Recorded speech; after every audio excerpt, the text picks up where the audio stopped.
Good morning, everyone. So this is an announcement that the Advanced Time Sports D66 basketball is complete. The rules, the charts are available here for free in the Advanced Time Sports D66 basketball folder. And one of my longtime friends and subscribers, Max, has also put together the Time Sports D66 basketball fast action cards, so you can play the game 100% without dice or the actual charts. So you can shuffle this, you can print these cards up front and back, in groups of 36. Again, there's 36 cards in the face deck, but you can literally print these in all kinds of ways, randomly, front and back or not. You could just print them face cards only, shuffle them thoroughly, and play out the games without needing dice or charts. So this puts the entire game on fast action cards, which is pretty sweet. I mean, obviously you need teams and you got to do your, you still have to track possessions. The cards are not designed to time the game. They're just meant to completely randomize all the action like the dice would do in the game. So let's go over the game really quickly. This was finished as of this morning. I was able to go through and finish up a couple things. I've been playing it over the last couple of days while also enjoying my 2002 NFL Raider Tampa Bay replay. Our community friend, has been knocking these out. And I think it should be fantastic. I haven't had a chance yet to print these out, but they are randomized in such a way, and the probabilities are that of identical to the dice and chart results, that they should be fine, right? Unless there's a typo or something, which I did not see when I perused the cards. All right. So again, this is made for the Time Sports version of basketball. However, it has conversions, so you can play it with Times Big Country basketball time. So you can use it with either version of the basketball game. All right. So it's just Time Sports D66 basketball. For those who don't know, I've made a D66 football game for football time. I made a D66 soccer game, which is a standalone game. It's not compatible with soccer time. And of course, now this wraps up a D66 basketball game. Full possessions. It'll take you probably 90 minutes to play out a game. With the cards, I have a feeling you're going to be able to play games out pretty dang fast because you're not messing around with dice and charts. You're just flipping cards and reading what you need. Okay, so the game requires technically 4 6-sided dice, red, white, and blue. Red and white will dictate your 11 to 66 number. Your blue die will dictate your pack die. That may or may not be required in play. And then you need a 4th die that gives you your action results when a player, when you're playing automated solitaire, or when a coach in a head-to-head game chooses to take an action. Okay. The gameplay paradigm, I've already talked about this in another video, but the gameplay paradigm has not changed. The jump ball, again, we cleanly define how you start the game with the jump ball, and then the OBH chart with the pack die. This determines who's got the ball when you bring the ball into offensive play.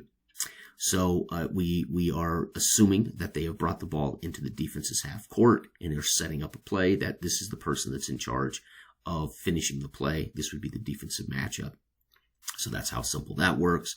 And of course, the TO is very simply a turnover. B, anything with a B, is a backup player. And if they do not have a defensive position, that means they're open. They literally are taking an open shot, which means you're only going to use their rating. And then if you have a missed shot, you check the pack die for who rebounds it. And then you're going to need to roll that pack die a second time to find out who the rebounder is, so defensive, small forward, etc. If it's a free throw, you're obviously going to check the fouls. You're going to find out who made the foul. Then you're going to check the free throw number to find out if that player made his first free throw shot. And then, of course, his second free throw shot. You'll roll the second group. Okay. The action die, again, you have a choice when you're playing head-to-head on whether you want to, or if you're playing by yourself, automated against the AI, you get to choose if you want to if you want this person to execute an action or risk passing the ball. If you choose to pass, you roll this chart again, see who ends up with the ball. Okay. However, the matchup between either this player's raw grade because he's open, or the matchup between the offensive integer and the defensive integer will create a plus or minus number. That plus or minus number, of course, is their opportunity to roll the die to find out what they do in the action. The legend for the chart to explain to you what a block is and a steal is and a pass is all this right here. Head-to-head play is only for the dice version only because you are going to need the press automatically forces a use of this line right here for the press. Okay, and it automatically forces the use of this for any actions. So when a opponent presses you, they're trying to force you to one of these groups, but they're really trying to force you to turn the ball over. That's all they're doing. They're trying to increase the turnover opportunities. We go from a 2.5% chance at a turnover to a 17% chance at a turnover. So when somebody says, I don't get how that works, if I want to press your team, I greatly improve my chance of forcing you into a turnover. However, any of these offensive players who receive the ball automatically get to use this chart. That means they break down the defense, and they're going to get an automatic +1 shot. So I got to get past the turnover, but any of these players, even in the matchup, so point guard automatically gets the +1 matchup, even if he's facing the small forward. Okay, so the only way this can be achieved is using dice. So both, again, if you play this head to head, you're going to want both players to have their own set of dice. So when I have possession of the ball, I'm rolling my dice, and when you have possession of the ball, you roll your dice. But you can press anytime you want, and of course, the offensive player can pass anytime he wants, meaning he can skip this chart and go back to this chart. Okay, except there's a limit before you suffer a shot clock violation. You only get 2 passes before there would be an automatic shot clock violation. So if you pass twice purposely and then the third action rolls another pass, that's a shot clock violation, right? Because it created the third pass you can't afford to do. All right, so the head-to-head does require dice only. Okay. And then the free throw chart's right here. Again, the number, you can either roll a d6 every time for this to simplify this action, or you can come up here and use the pack die to see what the free throw number is. But again, you're technically going to be rolling this table because you don't have 3 pack dice. By the time you've used this for your by the time you use your pack die to determine which position fouled, you're going to need to roll another free throw number to get a free throw number for this. But so you might as well just roll this as a d6. It's meant to be randomized anyway. So I further explain what the star means, PF against the, so right here is the personal foul, right? How we determine who made the foul, but then we have a little asterisk here now. A personal foul against the defensive player is a shooting foul. On another 1d6 roll of 1 to 4, ball handler will get 2 free throw shots. So this is the basic rule. Okay, you're going to find, though, later in the rules, I contradict this. So this is the basic rule. This would supersede the later rule if we're assuming that we're playing this as a fictional league of time sports basketball. Okay, so bear with me, because if you're playing, let's say, NBA replay, there's going to be a rule that supersedes this. Okay, so game timing, each professional quarter is 30 possessions. Compatible to get compatible scoring with the normal time sports basketball time fast play results. So this will generate in a full game of basketball roughly the same point averages you're going to get when you play the fast play version. So it'll be compatible scoring wise, to obviously within reason. However, that means lower scoring games. So if you want to play NBA style level basketball, you want to count the bucket plus as a 3-pointer. Or you want to increase total possessions to 35 per quarter. So this will get you NBA level scores. So you want to count the bucket plus as a 3-point shot that counts, and you want to play longer quarters. So again, this is going to stretch the game out, but it will allow you to play replay using Rodney's Big Country professional ratings for all the players in history. The college game's still 45 possessions per half, 90 per game. And possession ends when the ball changes sides. Okay. Any actual result personal foul that occurs against the defensive player is a missed shot, therefore a shooting foul. So it'd be a 2-point shot. That's where here you have to roll to see if it was a shooting foul. So, because it can just be an off-ball foul. But if we're playing NBA level, then you're going to want to count all PFs against the defensive player as a shooting foul, right? So it just gets more shots, therefore higher scoring games. Bucket plus is a 2-point bucket plus a free throw for non-3-point leagues or eras. However, bucket plus is a 3-point shot for leagues or eras with a 3-point rule. So if you get a bucket plus on this list, that just means you get a 2-point bucket and you get a free throw shot, and one. However, if you're playing the NBA with the 3-point era, a bucket plus would be a 3-point bucket. Okay. And there you have it. That's pretty simple. Last but not least, I also provide the conversion rating chart for Big Country Basketball.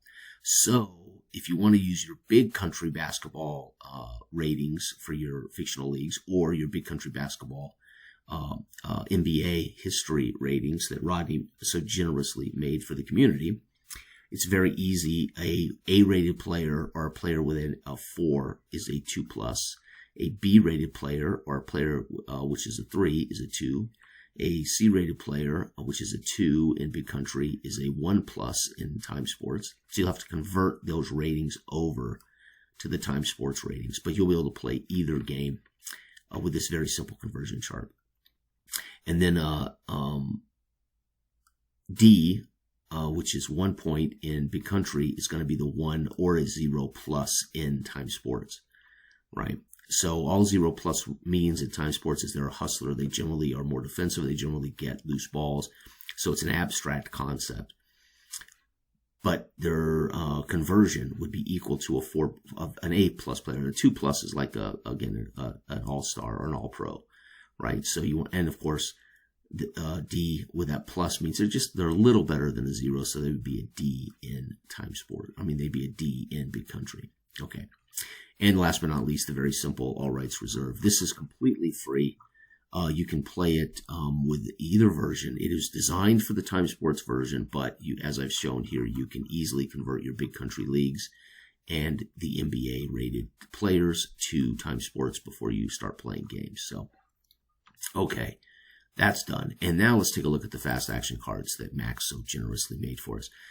So your OBH is here. So the first thing you do is you just shuffle the deck. You flip a card. You look at the OBH, right? The OBH is, now you still need to do your jump shot, and that's going to be very simply a D6 with a center rating. And the center that rolls the highest D6 wins the ball for his team. And you flip a card, and let's say the OBH says C. That means the offensive team that won the jump are bringing the ball inbounds. It's the center. So that means we brought it down. We're in the defensive half court, and we got the ball down low to the center. Center's backing down by himself, right? So this means he doesn't have a defensive man on him. Let's say my center is a 0. I'd flip the next card. I'm going to go ahead and take a shot with my center, which means I'm going to do an action check. I flip the next card, and let's take the last page, last card. Let's assume that's next up, and we're going to look at 0 because he's a 0 center uncovered, and the last card 0 would be a bucket. Right there. So that center would back down, and I flip the next card, and I look at the 0 rating, and that's a 2-point bucket. So our first possession after the jump, our center backs down and gets an open shot. Basically, we get the ball to him in an open shot. He, dunks it or something, right? They would flip the next card. Let's say it's right here. Boom. Their shooting guard now sets up down court, and he is face up on the opposing shooting guard. Let's say it's my 2. Versus 1, it's going to be a +1 shot. We flip this card, +1 shot, bucket plus. Let's say we're playing the NBA. That's a 3-point bucket. Bam. Right? So, very fast because we do not need any dice at all, and you don't need any charts at all. This is the ideal and preferred way to play the time version of basketball because it's fast, it's fluid, and we don't need anything but our two teams in front of us and our score sheet. And man, we're rolling. So this would be the authorized preferred way to play, in my opinion. At least solo, right? Obviously, if you're playing head to head, you're going to want to have the options to pass, and you're going to want the options on defense to press, right? Okay, there you have it, folks. I just wanted to give everybody that quick update. Everybody have a wonderful weekend. Candlelight Games, man, has been incredibly productive over the last 6 months. I have completed so many projects, and I've had such wonderful support in the community from others as well. And so hopefully we have contributed positively to the hobby and to the community. Everybody out there, have a wonderful, wonderful weekend. Good day.